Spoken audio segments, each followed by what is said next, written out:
ভাইয়া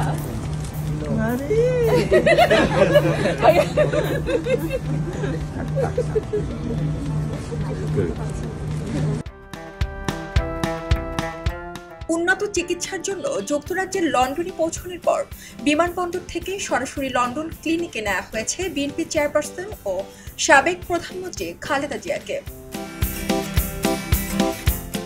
৮ জানুয়ারি বাংলাদেশ সময় বেলা ৩টার দিকে খালেদা জিয়াকে বহনকারী বিশেষ এয়ার অ্যাম্বুলেন্স হিথ্রো বিমানবন্দরে পৌঁছায়। পরে সেখান থেকে তাকে লন্ডন ক্লিনিকে নেওয়া হয়েছে। বিমানবন্দরে খালেদা জিয়াকে স্বাগত জানান তার ছেলে বিএনপির ভারপ্রাপ্ত চেয়ারম্যান তারেক রহমান ও পুত্রবধূ জুবাইদা রহমান। এর মধ্য দিয়ে দীর্ঘ ৭.৫ বছর পর মায়ের দেখা পেলেন তারেক রহমান। মাকে পেয়ে জড়িয়ে ধরেন তিনি। এ সময় বিমানবন্দরে এক আবেগঘন পরিবেশ তৈরি হয়। পরে তারেক রহমান নিজে গাড়ি চালিয়ে খালেদা জিয়াকে নিয়ে যান। এছাড়া বিমানবন্দরে খালেদা জিয়াকে ফুল দিয়ে স্বাগত জানান যুক্তরাজ্যে বাংলাদেশের ভারপ্রাপ্ত হাইকমিশনার হযরত আলী খান। এর আগে যাত্রাবিরতিতে কাতারের দোহা বিমানবন্দরে খালেদা জিয়ার সঙ্গে বাংলাদেশের রাষ্ট্রদূত নজরুল ইসলাম সাক্ষাৎ করেন।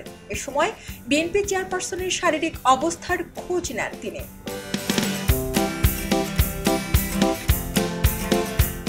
মঙ্গলবার রাত 11টা 46 লন্ডনের উদ্দেশ্যে ঢাকার হযরত শাহজালাল আন্তর্জাতিক বিমানবন্দর ত্যাগ করেন বিএনপি চেয়ারপারসন খালেদা জিয়া।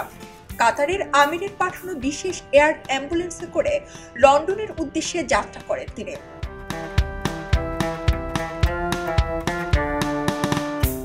তিনবারের সাবেক প্রধানমন্ত্রী খালেদা জিয়া দীর্ঘদিন থেকে liver cirrhosis, kidney, heart, diabetes, arthritis সহ নানান শারীরিক অসুস্থতায় ভুগছেন।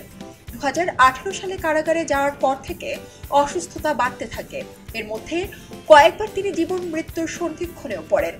এমন পরিস্থিতিতে দল ও পরিবারের পক্ষ থেকে বিগত আওয়ামী লীগ সরকারের কাছে তার বিদেশ চিকিৎসার অনুমতি চেয়ে কয়েক দফায় আবেদন করা হয়, কিন্তু সরকার তাতে সাড়া দেয়নি।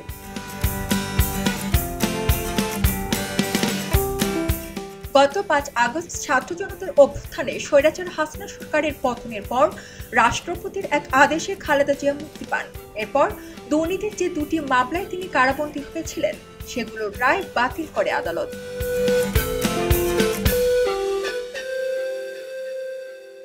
পক্ষপাতের ভিড়ে আজ থেকে কোনো পক্ষ নয়, খবর হবে নিরপেক্ষ। বানোয়ার তথ্যবাদ, খবর হবে নিখাদ। ভেঙে গুজবের শিখ, খবর হবে নির্ভীক। খবরের কাগজ, নিখাদ, নির্ভীক, নিরপেক্ষ।